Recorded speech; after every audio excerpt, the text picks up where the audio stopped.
불을 피울 때 이 문을 열어놓는 거는 일산화탄소를 발생하지 않도록 하기 위해서 문을 열어놓는 것이거든요.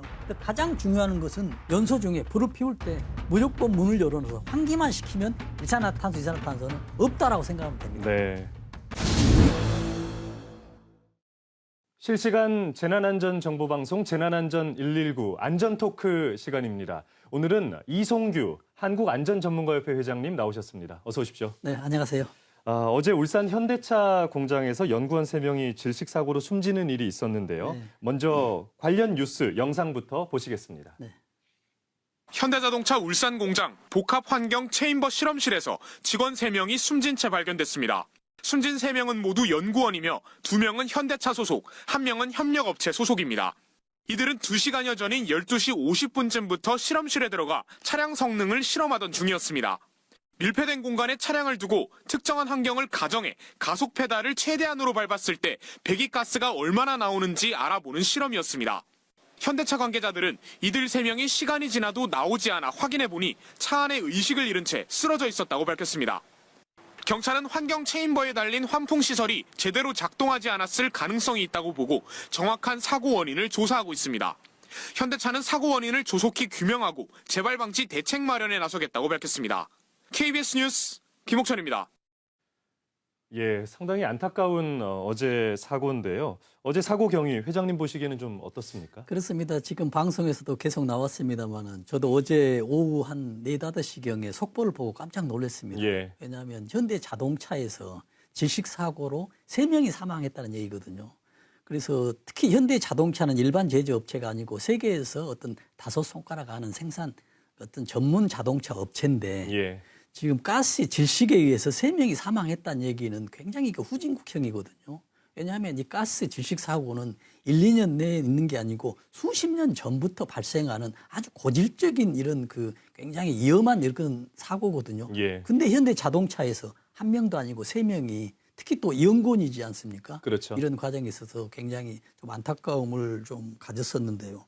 특히 이제 방송에도 지금 앞 영상에서 나왔지만은 지금 우리가 자동차 차량 테스트를 할 때는 야외에서 하거든요. 네. 야외에서 속도도 하고 또 어떤 터널도 있고 또 경사도 있고 하는데 지금 여기는 실내거든요. 예. 실내에서 성능 테스트를 하는데 주로 어떤 성능 테스트를 하냐면 배기가스가 어느 정도 나와 있는지를 성능 테스트를 하거든요. 그래서 굳이 밖에 나갈 필요가 없다는 얘기예요. 예. 특히 이런 실내처럼 우리가 자동차 검사를 하게 되면은 자동차를 올려놓고 속도를 올리면 밑에 롤러만 있으면서 차가 고정돼 있잖아요. 그렇죠. 그러면 속도가 올라가죠. 그런 테스트거든요. 네. 근데 그런 테스트다 보니까는 실내다 하면 소음이 굉장히 많아요. 특히 소음 플러스 실내에는 이런 가스가 누출됐을 경우에 이번 같은 치명적이거든요.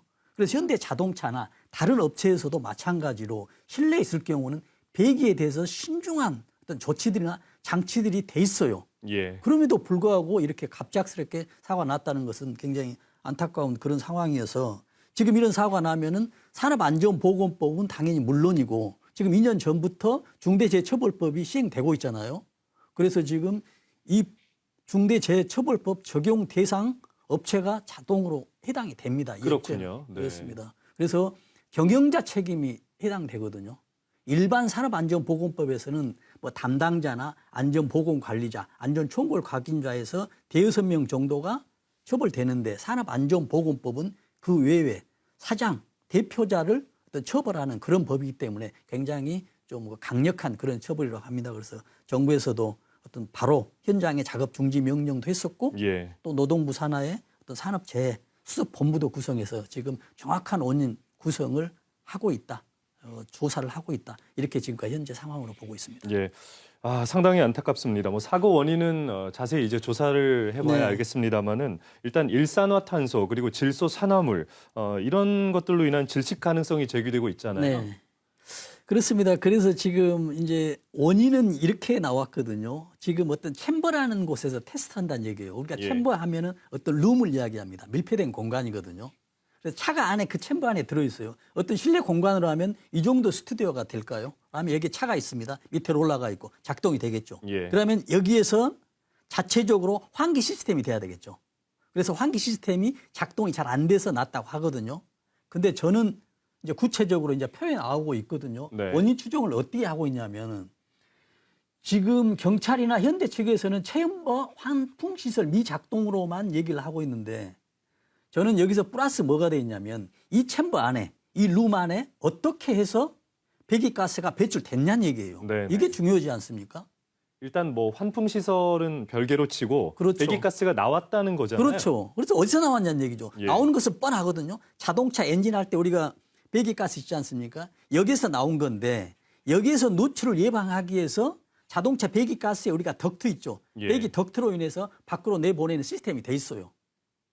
그러는데 이 밖으로 나가는 배기 덕트에서 파손이 돼서 노출이 됐기 때문에 예. 여기에는 배기가스가 꽉 차 있죠. 차 있는데 더 안타깝게도 환기 시스템이 작동이 안 된 거예요. 예. 그러다 보니 이중적으로 문제가 됐다라고 저는 그렇게 보거든요. 그다음에 또 하나는 환기 장치는 정상 작동인데 배기 덕트 있죠. 네. 여기만 누설돼서 파손돼서 지금 이 챔버 안에 배출됐다는 얘기거든요. 그렇다는 얘기는 여기서 배출된 가스보다 환기된 양이 더 적었기 때문에 누출됐다는 얘기입니다. 예. 우리가 아까 앵카께서 말씀하신 대로 자동차 배출가스는 이산화탄소, 질소산화물, 일산화탄소 이렇게 발생되거든요. 예. 일산화탄소는 어떤 문제가 있었을 때. 근데 이 두 가스는 공기보다 무거워요. 이산화탄소하고 질소산화물은. 그래서 실내에서는 쌓이게 되거든요. 예. 만약에 환기 장치가 상부에 있었다는 얘기는 밑에 바닥에 쌓여 있는 이산화탄소나 질소산화물을 환기하는데 적절하지 않을 수도 있는 것이거든요. 그렇군요. 그래서 문제가 있다고 보고요. 예. 또 하나 이제 마지막으로 제가 이제 걱정되는 게 뭐냐면 예상되는 게 흡기 덕트 있죠. 자동차가 연소를 하려면 보일러하고 똑같거든요. 공기가 있어야 되거든요. 네. 그래서 우리 엔진에 보면은 흡기구라는 게 있지 않습니까? 근데 실내에서 하기 때문에 이 흡기구에 흡기 닥터를 이용해서 챔버 밖으로 연결돼 있어요. 그래서 흡기 덕터를 하고 네. 배기는 연소된 다음에 나오는 가스를 밖으로 보내는 배기 덕트죠. 근데 만약에 흡기 덕트가 파손이 됐어요. 라고 한다면 내부 공기를 가져오지 않고 실내에 있는 공기를 가져와서 엔진에 공급하게 되면 예. 실내에 있는 공기가 산소가 부족할 수가 있습니다. 그렇다 보면 불완전 연소가 돼서 이때 일산화탄소가 나오는 것이거든요. 예. 만약에 일산화탄소가 나오면서 거기에 배기 덕트가 누설돼서 이 실내 챔버 안에 일산화탄소가 있었다고 한다면 이제 이건 치명적인 위험이 되는 것이죠. 질식을 넘어서 일산화동속이 되거든요. 예. 그러니까 우리가 데이터상으로 보면은 일산화탄소가 1600ppm 0.16%만 있다 하더라도 지금 2시간 이내에 사망하는 게 일산화탄소거든요. 아. 그만큼 일산화탄소는 이산화탄소보다 위험한 상황입니다. 그래서 그런 예측을 해볼 수가 있겠습니다. 예. 일단 말씀하신 대로 배기가스가 누출된 문제 그리고 환풍 시설이 제대로 작동하지 않은 문제 이중적인 문제가 있는 것으로 보이는데요. 네. 일단 연구원들이 3명이나 안타깝게 사망을 했습니다. 네. 이 재발 방지를 위한 대책은 좀 뭐라고 보시나요? 그러니까요. 지금 아마 재발 방지도 다 알고 있습니다. 이 정도 현대 자동차 정도 되면 어떻게 하면 재발되는 방지를 할 수 있는지 또 이런 문제가 발생했을 때 해결할 수 있는 방법들을 다 알고 있는데 예. 이런 시스템이 작동이 왜 안 됐는지가 굉장히 궁금하거든요. 왜냐하면 여기에 일산화탄소나 뭐 배기가스, 이산화탄소, 질소산화물이 여기 꽉 차 있다고 한다면 여기에서 배기가스 적정 이상으로 돼서 알람 시스템이 돼 있을 거예요. 예. 알람이 돼 있거든요. 안 돼 있다라고 하면 이건 좀 문제가 될 수가 있겠죠. 또 작업자가 밀폐 공간에 들어갈 때는 농도 측정기를 몸에 배치를 하고 들어가거든요. 예. 그랬을 때 이제 알람을 주는 것이거든요. 그래서 이런 것들이 다 안 돼 있다고 한다면 어느 정도 배기가스 이상이 된다면 성능 테스트 차량을 정지하게 만든다는 얘기군요. 우리가 자동차 전철 있지 않습니까? 전철이 문이 열려 있을 때는 출발이 안 됩니다. 예. 여기도 마찬가지로 배기가스가 적정 이상이 되면 성능 테스트가 수도비대로 돼야 되고요. 또한 적정 이상이 됐을 때 스톱과 마찬가지로 정지가 되고 또 여기에 안전 담당자가 있지 않겠습니까? 네. 여 내부는 없더라도 요즘 IT화 돼 있기 때문에 알람으로 신호를 준다든지 이런 덱들이 어떤 세부적으로 수립이 돼야 된다라는 그런 말씀을 드리겠습니다. 예. 다시 같은 사고가 반복이 돼서는 안 되겠는데요. 어제 있었던 현대차 질식 사망 사고 확인을 해봤습니다. 이제 곧 겨울입니다. 그리고 네. 가스 소비량이 늘어나는 시기고요. 자동차 공장뿐만 아니라 우리 일상에서도 일산화탄소 중독 사고가 지금 많이 발생을 하고 있습니다. 오늘 저희는 일산화탄소를 중심으로 말씀을 나눠보려고 하는데요. 관련 뉴스 영상 먼저 보시겠습니다. 새만금 방조제 도로 옆 한 휴게소. 전망이 좋아 캠핑족이 자주 찾는 곳입니다. 휴게소 부근 텐트에서 50대 남녀가 숨진 채 경찰에 의해 발견됐습니다. 텐트 안에서는 휴대용 가스보일러가 발견됐습니다. 온기도 남아있던 상황이었습니다. 경찰은 보일러 연소 과정에서 새어나온 일산화탄소에 중독된 것으로 추정하고 있습니다. 일산화탄소 중독이 되게 되면은 붉은 선홍빛 반점들이 생겨요. 다 이런 것들이 이렇게 발견이 되고 용도에 보면은 절대로 안에다 넣고 사용하지 말라라는 주의 문구가. 지난해 11월 충북 영동의 한 캠핑장에서 부부와 손자가 텐트 안 화로에서 숯을 피우다 일산화탄소 중독으로 숨졌고, 앞서 10월 광주광역시에서도 텐트에서 가스 보일러를 쓰던 60대 부부가 숨졌습니다. 밀폐된 곳에서 휴대용 난로를 쓰면 일산화탄소 수치가 급격히 증가해 치명적일 수 있어 수시로 환기하는 것이 무엇보다 중요합니다. KBS 뉴스 안승길입니다. 네, 방금 뉴스 영상에서 확인하셨던 것처럼 우리가 집에서 이제 추우면 보일러 틀잖아요. 그렇습니다. 밖에 나가면 당연히 이제 캠핑장에서는 난방 시설, 난방 기구를 네. 이제 활용을 하게 되는데 네. 중독 이제 사망 사고까지 가는 경우가 있습니다. 얼마나 빈번하게 이런 상황이 좀 생길까요? 그러니까요. 지금 아까는 이제 뭐 이산화탄소나 다른 어떤 가스를 이야기했는데 지금 이제 일산화탄소만 보면 예. 이건 이제 이산화탄소 마찬가지지만 무색, 무味, 무체요. 아무도 알 수가 없거든요. 네. 내가 증상으로밖에 알 수 없는 게 이게 지금 일산화탄소거든요. 그래서 보면은 지금 전 세계적으로 미국을 예를 들면은 1년에 2만 명이 일산화탄소로 입원을 한답니다. 예. 근데 거기에서 400명이 사망을 해요.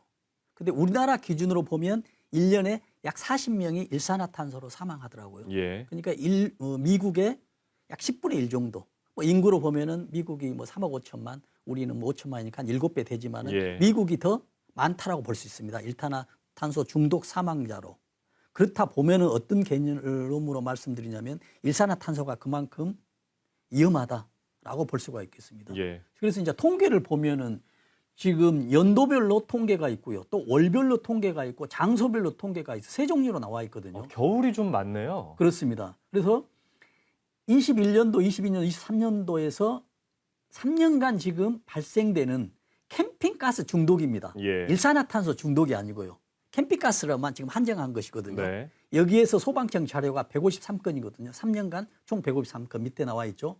근데 여기에서 21년, 22년, 23년도에 49건, 39건, 65건으로 발생을 했다는 얘기입니다. 예. 그러면 지금 앵카께서 말씀하신 대로 12월 달, 1월 달에 많잖아요.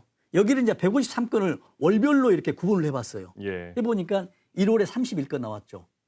그러다가 2월에 10건 쭉 하다가 10월 달에 보면은 12건, 11월에 23건, 24건이죠. 겨울에 많다는 얘기죠.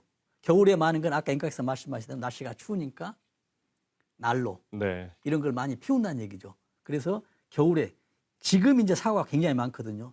지금 각 지자체에서 보면 지금 일산화탄소 중독 사고 예방을 위해서 계속 예방 안전 홍보를 하고 있습니다. 예. 특히 또 차박이나 이런 텐트장에 가면 일산화탄소 농도 측정기도 대여까지 해주는 이런 지자체도 있거든요. 네. 그만큼 지금 위험이 되고 있는 그런 상황입니다. 그래서 지금 아까 표에서도 나왔습니다마는 일산화탄소 월별로 나와 있지만 장소별로 이제 보게 되면은 텐트, 차량, 바베큐장 이 세 갈래로 분류될 수 있거든요. 네. 거기에서 텐트에서 나타나는 게 153건 중에 121건이 텐트입니다. 압도적으로 많군요. 그렇죠. 또 우리가 차박을 많이 하잖아요. 차박하는데 30건이에요. 차박이 20%, 텐트가 80건입니다. 특히 우리가 이제 야영장에 가면 바베큐장 있지 않습니까? 예. 바베큐장이 실내예요. 이제 불이 나고 이렇기 때문에. 그래서 거기 이제 바베큐장인데 거기에서 2명이 사망하고 있기 때문에 지금 겨울에서는 일산화탄소 중독 아주 위험하니 각별히 안전을 해야 된다라는 그런 말씀을 드리겠습니다. 예. 텐트 말고도 이제 집에서도 이런 일산화탄소 중독 사고가 있는 경우를 저희가 뭐 뉴스를 통해서 네. 이제 종종 확인할 수가 있는데 주로 어떤 곳에서 집중적으로 발생을 할까요? 그러니까는 이제 지금 일산화탄소가 발생한다는 얘기는 그거거든요. 지금 불이 있는 곳입니다. 예. 불이 없으면 일산화탄소 발생하지 않거든요. 그렇죠. 예. 그래서 이제 우리가 불이 탄다, 연소가 된다라면 세 가지 조건이 꼭 필요합니다. 뭐가 다음에 연료가 있어야 돼요. 예. 그 다음에 어떤 불꽃이 있어야 되죠. 그래서 뭐 라이터라든지 아니면 어떤 스파크가 일어나잖아요. 우리가 가스 라이터 할 때도 가스가 올라오면서 스파크를 틔워주면은 그때 불이 되지 않습니까? 예. 그 다음에 뭐가 있었냐면 산소가 있어야 되거든요. 예. 이 세 가지 중에 하나만 없어도 불이 탈 수가 없습니다. 아무리 많은 연료가 있더라도 불꽃이 없으면 일어나지 않고요. 불꽃이 있고 연료가 아무리 풍부하더라도 산소가 없으면 또 안 되거든요. 네.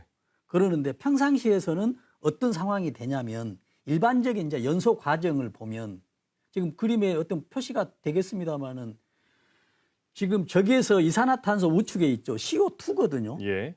일산화탄은 CO 예요. 굉장히 좀 용어도 헷갈리고 수식도 헷갈리잖아요. 네네. 그래서 이산화탄소는 산소가 이 두 개 있다고 해서 이산화입니다. 밑에는 CO 잖아요. O가 네. 산소기 때문에 산소가 1이어서 일산화, 탄소 이렇게 되거든요. 예.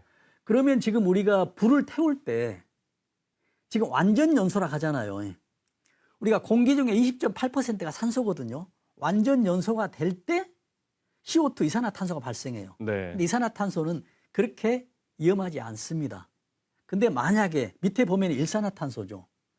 위에서 지금 재료는 우리가 불이 탔다는 얘기는 재료 탄소가 있다는 얘기거든요. C가. 네. 근데 그 C와 재료와 공기 중에 산소 있죠. 공기에 산소가 화합이 되는 거예요. 열이 있기 때문에. 내 재료에 공기, 뭐 종이가 됐든 나무가 됐든 종이가 타면은 종이에서 나오는 이 탄소하고 밖에 공기가 있죠. 이 두 개가 합해서 CO 가 되거든요. 예. 근데 산소가 부족해버리면은 CO2가 돼야 되는데 CO 가 돼버리는 거예요. 그러면 CO 는 뭐냐면 일산화탄소거든요. 예. 일산화탄소는 굉장히 치명적입니다.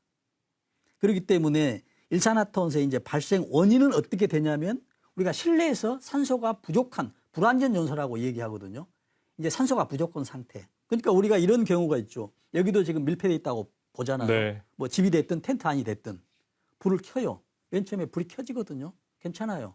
왜냐하면 공기 중에 대기 중에 여기 실내에 산소가 있기 때문에 예. 텐트 안에 산소가 있죠. 그럼 불이 점점 탄다는 얘기는 산소가 필요하거든요. 텐트 안에 있는 산소를 점점 없애면서 불이 타요. 시간이 지나면 산소가 없어지잖아요. 예. 그때부터 일산화탄소가 발생이 됩니다. 그렇군요. 그게 그게 이제 불완전 연소라고 하는 것이거든요. 그래서 맨 처음에 텐트 안에서나 밀폐된 공간에서 불을 켰는데 이상이 없어서 괜찮겠다. 한 5분, 10분 했는데 괜찮으니 앞으로 괜찮겠다가 아니라 가면 갈수록 불이 타면 탈수록 산소가 부족하기 때문에 이 부족한 산소를 불에 타는 곳에 연소가 되는 과정에서 불완전 연소가 됨으로써 일산화탄소가 되기 때문에 네. 실내에서 탈 때는 불을 피울 때는 항상 어때야 하냐면 문을 열어놓고 하면 괜찮습니다. 우리는 항상 이렇게 하죠.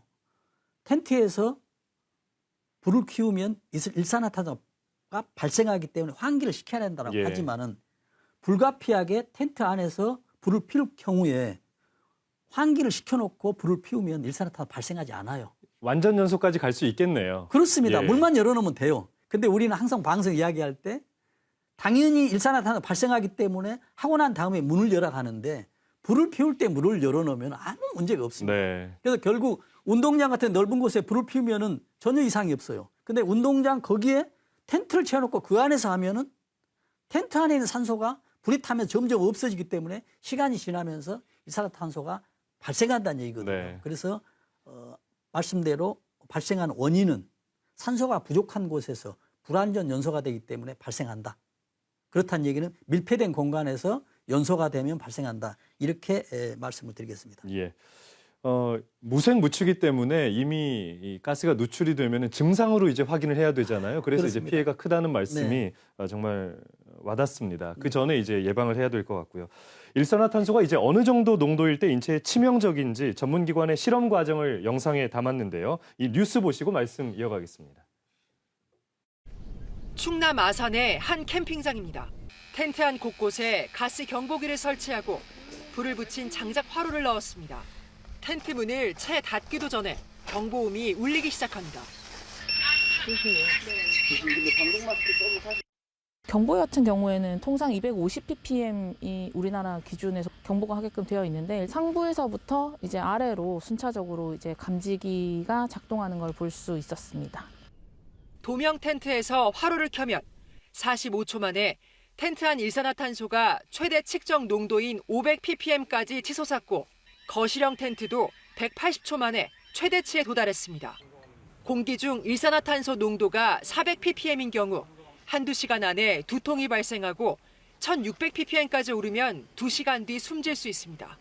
별도의 연통이 없는 화로식 난방기구는 텐트 안에서 쓰지 말고 난방 시에는 반드시 주기적으로 환기하라고 전문가들은 권고합니다.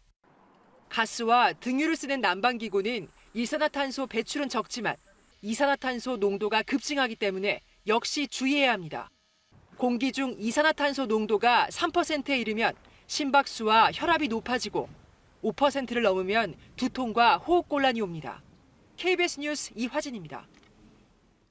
예, 지금 이 영상을 보면 텐트 안에서는 가급적 이 화로를 피워서는 안 되겠네요. 그렇죠. 네. 그래서 안 피우는 게 가장 현명하지만 혹시 피우려고 할 때는 방송에 나오죠. 문을 닫자마 됐으니까 완전히 환기를 시킨 다음에 예. 하면 일산화탄소는 발생하지 않습니다. 그것도 꼭 명심해 두시고요. 예. 이 어느 정도 농도일 때 좀 인체에 치명적이라고 좀 보시나요? 그렇습니다. 지금 여기서 나올 때 뭐 몇 ppm이니 이렇게 나왔잖아요. 우리가 몇 퍼센트 이렇게 이야기도 하죠. 근데 조금 이제 헷갈리고 우리가 그 전문적으로 일반 시청자들께서는 뭐 새로운 용어라고 볼 수 많이는 들어봤지만 네네. 새로운 용어 어떤 의미가 어떤 거냐가 좀 궁금할 수도 있거든요. 예. 우리가 ppm 하면은 파트 퍼 1ppm 하면 파트 퍼 밀리언입니다. 100만 분의 1을 1ppm이라 하거든요. 그렇군요. 우리가 1%는 100분의 1이거든요. 예. 100분율이죠. 그래서 1ppm은 100만 분율로 보면 되겠습니다. 100만 분의 1이라는 얘기죠. 그러면 우리가 지금 어느 정도가 됐을 때 일산화탄소를 허용되느냐 법적으로 나와 있거든요. 지금 화면에 나오거든요. 예. 25ppm 이하가 됐을 때 허용됩니다. 우리나라 네. 허용 기준입니다. 이걸 퍼센테이지로 이야기하면 0.000025. 굉장히 네. 퍼센테이지가 너무 그만큼 조금만 있어도 위험하다는 얘기거든요. 예. 근데 왜 지금 일산화탄소가 위험하냐면 지금 그런 내용이거든요. 우리가 숨을 쉬잖아요. 숨을 쉬면은 산소를 들이켜야 되는데 일산화탄소까지 같이 들어가잖아요. 예. 그렇다 했을 경우에는 우리 혈액이 산소를 흡입하는 게 아니고 산소를 화합하는 게 아니고 일산화탄소를 화합해가지고 우리 장기 특히 뇌나 심장으로 전달을 해버려요. 예. 그러면은 이런 경우가 있겠죠. 일산화탄소가 조금인데 이런 경우가 있잖아요. 그래서 우리가 산소가 일산화탄소 화합하는 그 역량을 친화력이라 하거든요. 근데 그 친화력이 산소보다 250배가 더 많아요. 아. 그러니까 예를 들어 이런 경우가 있거든요. 산소가 1이 있고, 아니, 산소가 250이 있고, 일산화탄소가 1이 있어요. 그럼 그걸 같은 거네요. 같은데 예. 일산화탄소가 2였다. 그러면은 일산화탄소를 친화 화합해가지고 일산화탄소를 장기에 배달해버리는 거예요. 네. 헤모글로빈이. 그렇기 때문에 미세한 양이만 있어도 안 된다는 얘기거든요. 예. 그래서 25ppm 이하로 정해져 있습니다. 그러면 지금 아까 지금 앵카께서 질문하신 내용 중에서 일산화탄소 농도가 얼마였으면 위험하냐 저기 표에 나와 있죠. 네. 400ppm이면은 1시간, 2시간 이내에 전두통, 머리가 아픈다는 얘기입니다. 근데 저걸 퍼센트로 이야기하니까 0.04%가 되면 예. 지금 머리 아프기 시작한다는 얘기죠. 1시간 지나서부터. 0.04. 네. 그 다음에 뭐 800ppm일 때 여기는 0.08%. 지금 방송에서도 나왔습니다만 1600ppm일 때는 2시간 이내에 사망해요. 아, 0.16%에 16%에 불과한데도 예. 사망한다는 얘기입니다. 그만큼 일산화탄소가 위험한 지금 가스다는 얘기에서 네. 굉장히 주의해야 된다는 얘기죠. 만약에 이제 12,800ppm이에요. 그럼 3분 이내에 사망입니다. 그럼 네. 12,000ppm이 얼마냐면 퍼센트라면 1.28%예요. 네. 1.28%. 100이라는 용에서 1.28%. 이 용도만 있었어도 3분 이내에 사망한다는 얘기죠. 네. 이게 옛날에는 연탄가스라고 했잖아요. 70년대, 80년대는 그렇죠. 이 연탄가스. 이게 일산화탄소거든요. 그때 당시에서는 연탄가스가 정말 아궁이에 불 떼듯이 연탄을 떼가지고 그 열기로 인해서 굴뚝에 배출시킵니다. 그 가스를. 그럼 혹시라도 일산화탄소가 나오면은 방 안에 들어갈 수가 있죠. 네. 방 내부에 통해서. 거기서 한 단계 업그레이드 된 게 이제 연탄 보일러죠. 이 보일러는 연탄으로 보일러를 따뜻하게 해가지고 방 안에 있는 배관을 통해서 이제 따뜻하게 해준 것이고요. 요즘은 이제 뭐 거의 없다시피 하죠. 네. 요즘 이제 기름 보일러인데 마찬가지입니다. 기름 보일러도 연소가 되잖아요. 그래서 기름 보일러실에서 문틈을 뚫고 방 안에 들어올 수도 있는 게 지금 일산화탄소거든요. 예. 아, 일산화탄소가 정말 얼마나 위험한지를 그렇습니다. 오늘 느낄 수가 있습니다. 일산화탄소에 대해서 저희가 지금 알아보고 있는데 이 이산화탄소와는 또 어떻게 다른지 모르시는 분들 많을 그렇습니다. 것 같거든요. 좀 네. 설명을 해주시죠. 그렇습니다. 아까 그 기호에서도 일산화탄소는 산소가 안 하니까 CO, 산소가 O잖아요. 예. CO고 이산화탄소는 CO2인데 우리가 일반적으로 연소하잖아요. 그러면 이산화탄소가 발생합니다. 네. 근데 이산화탄소는 위험하지 않아요. 우리가 이런 거 있죠. 뭐 탄산음료 마시면 거품이 착 나오고 상쾌하잖아요. 네. 이게 이산화탄소예요. 그렇군요. 맥주에도 들어있습니다. 맥주에서도 발효 과정에서도 나오고 또 일부러 주입하기도 하는 것이거든요. 예. 그래서 이제 이산화탄소가 그럼 많으면 규제도 하고 있거든요. 그럼 많으면 무해하다는데 많으면 위험하지 않냐라고 하잖아요. 예. 그러면 이산화탄소에서도 질식할 수가 있습니다. 무해한데. 왜 그러냐면 여기가 이제 밀폐된 공간이잖아요. 그러면 이산화탄소가 일로 들어왔다라고 하면 조금 먹어도 괜찮아요. 예. 괜찮은데 이산화탄소가 공기보다 무거워요. 일산화탄소는 공기보다 가볍기 때문에 위에부터 쌓이죠. 그래서 문만 열어놓으면 쉽게 나갑니다. 네. 근데 이산화탄소는 아까 질소산화물은 무겁기 때문에 점점 쌓이거든요. 쌓이는데 점점 바닥부터 쌓이죠. 쌓이면은 점점 쌓이면은 코 있는 데까지 쌓이면 어떻게 돼요?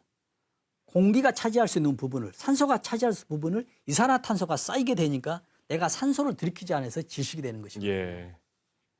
그래서 이산화탄소 질식입니다. 그래서 우리가 일산화탄소 중독이라 하고 또 어떤 또 소방청에서는 보면은 발표할 때 일산화탄소 중독이고 질식이라고 이렇게 하거든요. 근데 두 개가 이제 비슷한 용어입니다. 왜냐하면은 헤모글로빈이 일산화탄소만 장기에 갖다 주니까 그 장기에서는 산소가 없어가지고 질식되는 과정이죠. 네. 근데 이산화탄소는 이 주변에 산소가 없는 것입니다. 질식이라는 용어는 산소가 없다는 얘기잖아요. 그렇죠. 그래서 이산화탄소가 많기 때문에 그로 인해서 산소를 내가 흡입하지 못했기 때문에 그 질식이라는 얘기죠. 그래서 이산화탄소 그 자체도 위험하지는 않지만 무해하지만 많이 쌓이게 되면 이 산소를 내가 흡입할 수 없어서 일산화탄소에 대한 질식이 될 수 있다. 그래서 이산화탄소도 많이 마시게 되면 산소를 못 마시거든요. 예. 그러다 보니까는 내가 질식할 수 있는 것이거든요.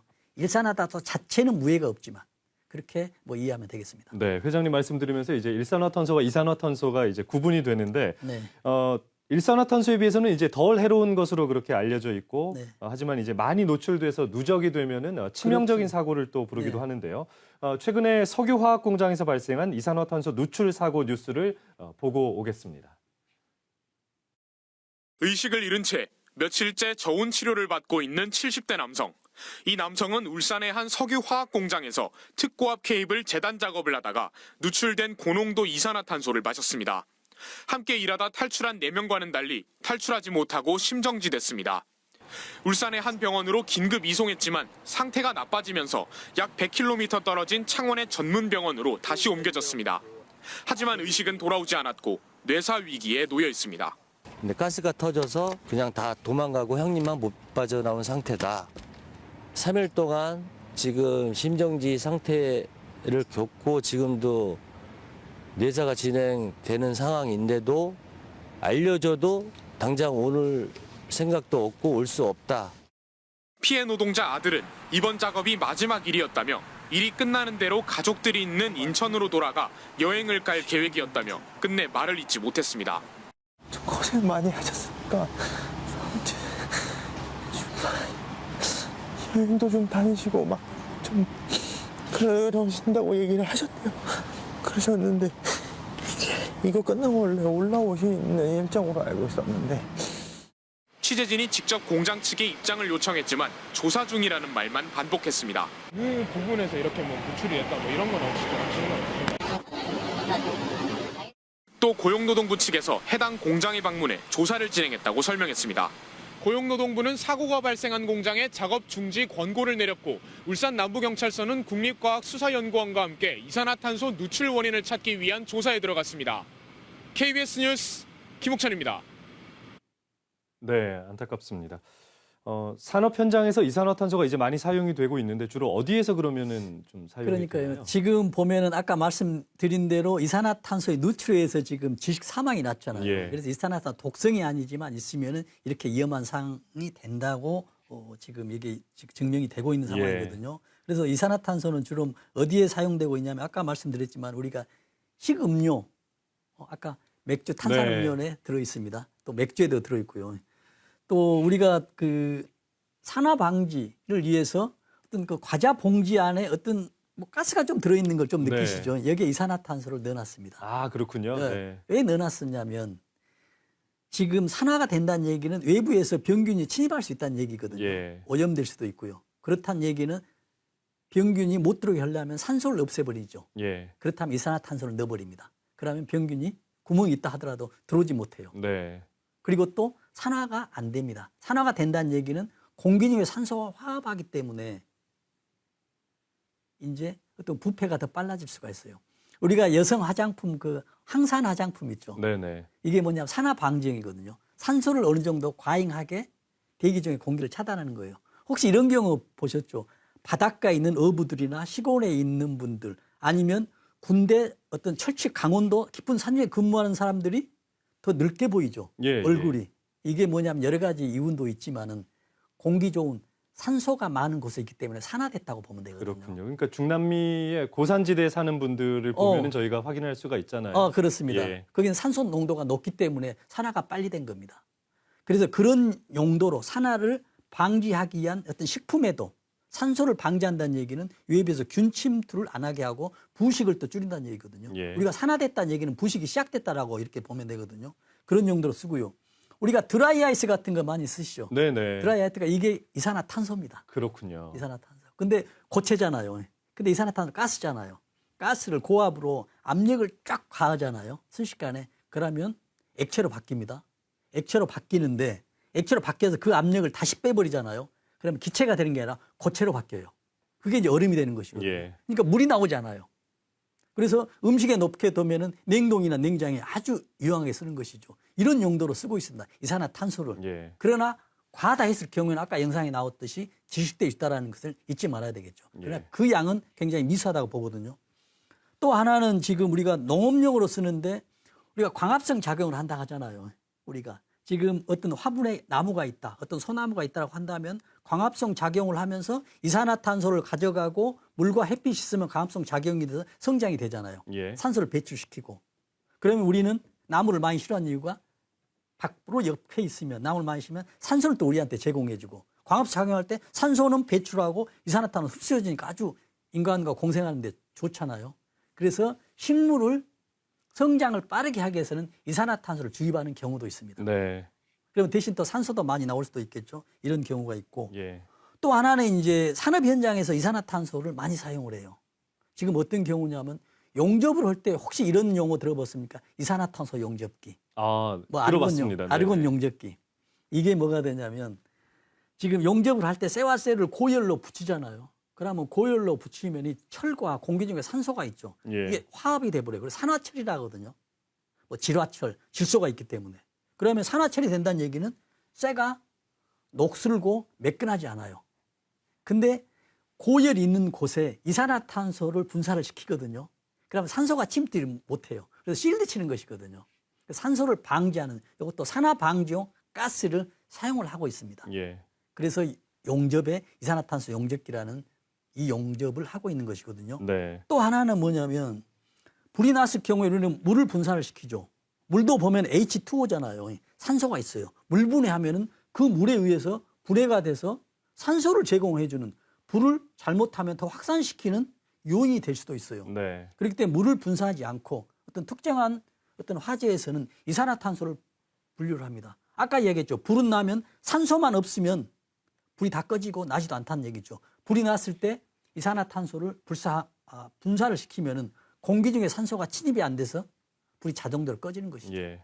우리가 전기차 같은 경우도 뭐 소화포라는 거 중요한 포를 던져서 둘러싸버리잖아요. 결국 이유는 뭐냐면은 공기를 산소를 차단한다는 얘기거든요. 그래서 산소 차단용 소화기. 그래서 이산화탄소 소화기도 있다는 얘기입니다. 예. 이렇게 이산화탄소는 우리에게 위험하기도 하지만 뭐 식음료, 뭐 농업용, 산업용으로 골고루 사용되고 있는 실정입니다. 예, 말씀하신 대로 이산화탄소가 우리 일상생활과 아주 밀접하게 지금 관련이 있다는 네. 그런 내용을 들을 수가 있는데 규제도 필요할 것 같습니다. 그렇습니다. 규제가 좀 어떻게 이루어지고 있습니까? 그렇습니다. 지금 이제 뭐 표에 뭐 나오겠습니다만은 우리가 일산화탄소 규제는 25ppm이라 했잖아요. 예. 100만 분의 25만 있어도 안 되거든요. 그 이하로. 그러나 이산화탄소는 무해하는데 그래도 많으면은 또 질식할 위험이 있다 했잖아요. 예. 그래서 지금 표에 나와 있거든요.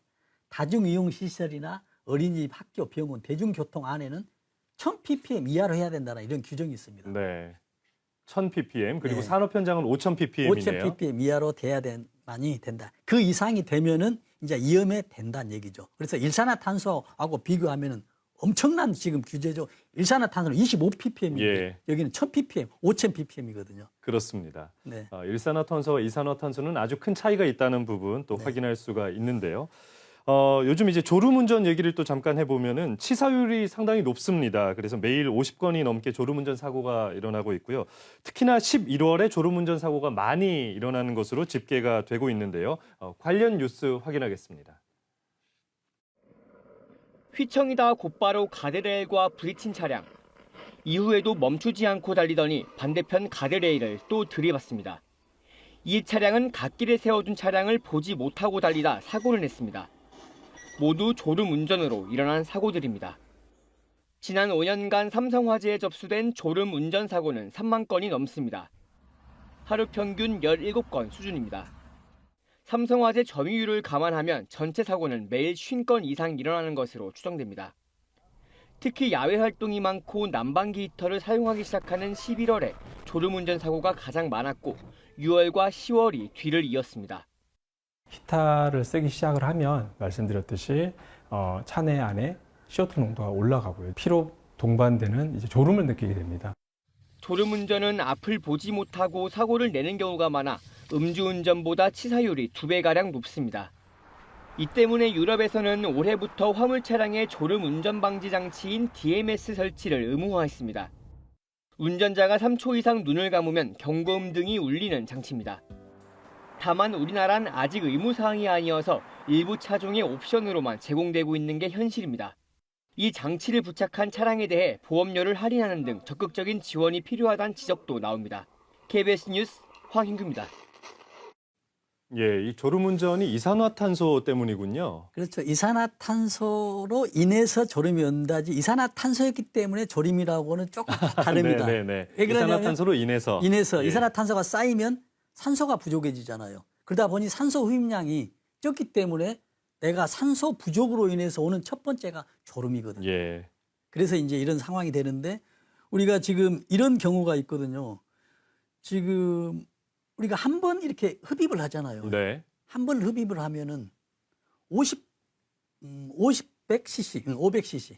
이래 우리가 숨을 쉴 때 공기를 500cc 흡입을 합니다. 예. 우리가 500cc 하면 500ml 하는데 500cc 양을 하면은 우리가 500cc 잔 있잖아요. 네네. 이걸 생각하면 되는데 그만큼의 양을 우리가 한 번 숨을 쉴 때 들이쉰다는 얘기거든요. 근데 거기에 우리가 공기 중에 산소가 20.8%라고 했잖아요. 네. 그러니까 약 21%, 20%로 보면 500cc의 20%면 100cc 정도가 산소가 들어온다고 봐요. 네. 근데 그 산소 양이 이제 부족해지면 이제 어떤 증상이 나타날 수 있다는 얘기거든요. 그럼 왜 이렇게 부족하게 들어오냐? 이산화탄소 때문에 그런다는 얘기죠. 예. 근데 우리가 또 이렇게 하거든요. 숨을 들이쉬고 내뱉을 때는 이산화탄소를 우리가 배출을 해요. 우리가 신진대사를 하면서 우리 신체에 발생한 이산화탄소를 배출을 시키거든요. 예. 근데 그 배출 농도가 어느 정도 되냐고 환산해 보면 약 20cc 정도 되는데 우리가 한 번 내뱉을 때 500cc 한 번 들이키고 내뱉는다고 했잖아요. 네. 내뱉을 때 500cc 중에 4%, 약 20cc가 배출이 된다는 얘기입니다. 예. 지금 결국 무슨 말씀을 드리려고 하냐면요. 지금 차 안에 있으면은 내가 차 안에 운전을 하고 있어요. 그런데 맨 처음에 괜찮았거든요. 내가 숨을 쉬면 산소를 점점 없애지죠. 숨을 예. 쉴 때마다. 대신 이산화탄소는 또 숨을 쉴 때마다 내뱉어지잖아요. 점점 시간이 갈수록 산소는 줄어지고 이산화탄소는 높아진다는 얘기죠. 역전이 되겠네요. 그렇죠. 그러다 보니까는 이런 졸음이 발생한다는 얘기거든요. 예. 그래서 사람이 많으면 많을수록 더 위험해진다는 얘기입니다. 그래서 이제 이런 그 실험을 한번 해본 적이 있어요. 승합차에다가 지금 탑승을 해가지고 화면에 나오거든요. 2인이 탑승을 했어요. 승용차에. 근데 탑승하기 전에는 지금 우리가 농도 규정이 1000ppm인데 네. 아까 나왔잖아요. 근데 10분이 지나니까 2000ppm이에요. 두 사람이 탔을 경우에. 근데 1시간이 지나니까는 4000ppm으로 올라가 버리는 거예요. 예. 이 얘기는 뭐냐면 사람에 따라서 비례하거든요. 사람이 산소를 없애고 들이키고 이산화탄소를 배출하니까 이산화탄소 높아지잖아요. 그래서 지금 4000ppm이 되고 있는 그러니까 것이거든요. 차량 안에 많은 사람이 탑승하면서 환기를 안 시킬 경우에는 급격하게 올라가겠네요. 그렇다는 얘기죠. 예. 왜냐하면 1회마다 지금 40cc씩 이산화탄소가 증가하고 산소는 20cc, 100cc씩 없어지고 이런 상황이 되잖아요. 사람이 없어지면. 그래서 4명이 탔을 때를 해봤거든요. 네. 15분에 5000ppm 되는 겁니다. 아. 결국 지금 앵카께서 말씀하신 대로 환기를 안 하면 안 된다는 얘기예요. 예. 그래서 이럴 때는 꼭 환기를 한다. 그래서 우리가 이런 경우 있거든요. 그냥 운전만 하고 있는데 왠지 잠이 오죠. 네. 특히 겨울 같은 데는 히터를 틀고 문을 잘 안 열잖아요. 여름에는 에어컨 때문에 그러지만. 그래서 겨울에는 아까 방송에 나왔지만 11월 달에 사고가 많이 나거든요. 졸음운전 사고가. 예. 잠이 온다는 얘기예요. 이 얘기는 뭐냐면 내 차 안에 있는 산소가 부족하다. 1차적인 증상이다. 문만 열면 산소가 확 들어오거든요. 네. 금방 바뀝니다. 특히 이산화탄소 이제 바닥에 있기 때문에 좀 확 열어놓으면 순식간에 많이 환기가 된다라는 그런 것도 좀 말씀드리고 싶습니다. 그러니까 겨울철에 운전하실 때라도 이제 환기를 시켜야만 그렇습니다. 창문을 열고 좀 운전을 하셔야만 네. 한 번 숨을 들이마실 때마다 우리가 산소를 100cc씩 마실 수 있다는 거네요. 그렇죠. 네. 그렇습니다. 근데 잘못하면 이산화탄소를 들이키고 있는 거예요. 네. 하실 수 있으면은 이때부터 이제 증상이 나타난다는 얘기죠. 그래서 일산화탄소 때문에 졸음이 오는 것도 있지만 일산화탄소로 인해서 산소가 부족하기 때문에 산소 흡입량이 부족해서 내가 졸음이 온다. 예. 이렇게 이제 해석을 하면 명확할 수가 있겠습니다. 예. 실내에서 발생한 일산화탄소나 이산화탄소는 산소 농도와 관련이 있겠는데요. 네. 이 산소 농도가 낮아지면은 저산소증이라고 하지 그렇죠. 않습니까? 이 저산소증이 나타날 듯한데 어떤 겁니까? 그러니까요. 그래서 지금 이제 산업안전보건 기준에 관한 규칙에서 그러면 적정 공기가 뭐냐라고 용어 정의를 예. 해놨습니다. 지금 적정 공기라 하는 얘기는 지금 18%도 화면에 이제 자료가 나오겠습니다만 저기 보면 저기 있죠. 적정 공기. 지금 산업안전보건 기준에 관한 규칙에 정해놨거든요. 적정 공기는 18에서 23.5%의 산소가 있을 때 가장 적정한 공기다는 얘기입니다. 근데 우리가 23.5보다 더 높아버리잖아요. 네. 아까 이야기했죠. 산소가 너무 많아도 산화현상이 빨라집니다. 건강에 해칠 수가 있고 만약에 불이 났을 때는 거침없이 있는 상황이 발생해서 예. 너무 많아도 안 돼요. 그래서 23.5 밑에 18%부터 이 사이가 가장 좋고요. 이산화탄소는 어느 정도 돼야 되냐면 15,000ppm, 1.5% 미만이면은 그래도 적정 퍼센테이지다. 네. 이산화탄소는 그렇게 뭐 크게 위험하지 않다겠지 않습니까? 그래서 1.5%. 그러나 이제 중간에 일산화탄소 있죠. 30ppm 미만. 저기는 0.003 ppm. 예. 이 정도만 미하가 돼야만이 된다는 얘기입니다. 그 다음에 이제 황화수소 있죠. 여기랑 관련 있는데 황화수소는 황하고 수소가 화합되는데 이건 이제 화학 그 정유 공장들 있죠. 예. 이곳에 많이 나오는데 여기는 10ppm입니다. 여기는 일산화탄소보다 더 치명적이다라고 이제 이해를 하면 되겠습니다. 그래서 네. 적정 공기가 되고요. 아까 지금 앵카크사 말씀하신 대로 저산소증 있죠. 그럼 이게 이제 우리가 저기 이제 법률 용어, 이 기준의 용어를 보면은 산소 결핍증의 안에 들어있는 것이거든요. 예. 그러면 산소 결핍증은 아까 표에서 나왔습니다만은 산소 결핍은 지금 10% 미만인 상태를 산소 결핍이라고 합니다. 그로 인해서 발생한 증상을 산소 결핍증이라고 또 예. 얘기하거든요. 그래서 그 결핍증에는 아까 말씀하신 대로 산소 저산소증이라는 얘기죠. 그러면은 산소가 그럼 어느 정도일 때 가장 완벽하고 좋은 상태이며 부족할 때는 저산소증에 어떤 것이 있는지를 한번 표로 한번 보겠습니다. 예. 우리가 아까 제가 말씀하신 대로 지금 산소 농도, 대기 평균 농도 있죠. 지구상의 대기 평균 농도가 20.8%입니다. 근데 왜 여기 평균이냐면 바닷가나 산이 더 산소 농도가 더 많아요. 예. 근데 바다와 산인데 산보다도 바다가 더 많아요. 왜냐하면 그 바다에 있는 어떤 식물성 플랑크톤 있죠. 네. 이 친구들이 광합성 작용을 나무보다 훨씬 더 많이 한답니다. 그렇기 때문에 바닷가에 있는 사람들, 베이에서 있는 사람들은 굉장히 좋은 것이죠. 그래서 이런 경우도 있습니다. 베이에서 뭐 음주를 하고 또 섬에 있는 사람들이 음주량이 높아요. 아, 취하지 않으시는 거네요. 왜냐하면 이 산소가 이 알코올을 분해 능력이 예. 있거든요. 그래서 좋은 공기 좋은 것을 마시면은 근데 뭐 다른 이유도 있겠지만 그런 예. 이유도 있겠습니다. 그래서 보면은 이제 20%가 대기 이제 농도고 이제 이제 다시 한번 표를 보면요. 표에 이제 자세하게 나와 있거든요. 그 밑에 보면은 19.5에서 16% 있죠. 네. 여기서부터 이제 증상이 나타납니다. 뭐 집중력 저하가 되고요. 두통이 시작되고 뭐 잠도 오고 뭐 16에서 14% 운동 기능 저하 이명되고요. 여기서 쭉쭉 내려가다 보면 10% 이하가 있죠. 여기에서 보면은 의식 상실, 근육 경련이 예. 이제 발생하기 시작합니다. 10% 이하가 산소가 있을 경우에. 우리 대기 중에서 20.8인데 그 절반인 10%만 있더라도 이제 경련이 시작되고. 확실한 산소 결핍증이네요. 그렇죠. 산소 결핍증이 지금 나타나고 있는 겁니다. 운동 예. 기능 저하, 뭐 심한 호흡 곤란 등 이런 것들이 조금씩 이제 산소 부족으로 인해서 저산소증으로 나타나는 증상들이죠. 그런데 10% 이하게 되면은 이제 굉장히 큰 근육 상실, 의식 상실, 근육 경련. 6% 이하면 이제 사망 가능까지 나타납니다. 예. 그래서 이렇게 이제 산소가 중요하다는 얘기죠. 그래서 아까 말씀하신 대로 산소, 이산화탄소, 일산화탄소가 이게 역학관계가 되기 때문에. 아, 적정하게. 그렇죠. 네. 그래서 우리가 야외에 어떤 여행을 간다든지 아니면 야외에서 텐트, 뭐 차박을 하면은 이런 관계를 조금이라도 오늘 영상을 본다면 정말 가족의 큰 어떤 안전, 행복이 될 것으로 좀 믿겠습니다. 예. 마지막으로 일산화탄소 중독이나 이 이산화탄소 과다 노출, 과다하게 발생하지 않도록 하기 위한 예방책이 있다면은 좀 그렇죠. 정리를 해주시죠. 네, 우리가 항상 일산화탄소가 발생하면은 방송에서나 신문 보도에 어떻게 나오냐면 항상 환기를 끝나고 나서 안 했거나 보일러에 배기가스가 틀어졌거나 이렇게만 이거 포커스를 여기다 맞추거든요. 근데 중요한 게 그보다 더 중요한 건 우리가 일산화탄소 하면 왜 일산화탄소가 발생하느냐. 여기에 예. 좀 초점을 맞춰야 됩니다. 아까 말씀하신 대로 산소가 부족하기 때문에 그렇다는 얘기죠. 텐트 안에서도 불을 피워도 문만 열어놓으면 괜찮아요. 실내에서도 문만 열어놓으면 괜찮습니다. 근데 문을 닫고 연소를 하기 때문에 일산화탄소가 발생하는 것이거든요. 예. 이산화탄소는 평상시에도 발생합니다. 그렇기 때문에 항상 문을 열어놓고 연소 후에는 문을 열어놓죠. 이 열어놓은 이유는 혹시 모를 일산화탄소를 배출할 경우에 문을 열어놓는 것이고요.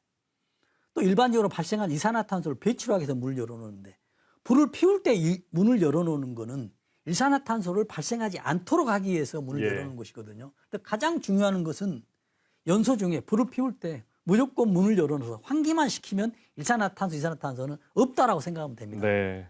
그만큼 환기가 중요하다. 환기가 중요하다라고 예. 말씀드리겠습니다. 알겠습니다. 오늘은 여기까지 듣도록 하겠습니다. 지금까지 이송규 한국안전전문가협회장과 함께했습니다. 오늘 말씀 감사합니다.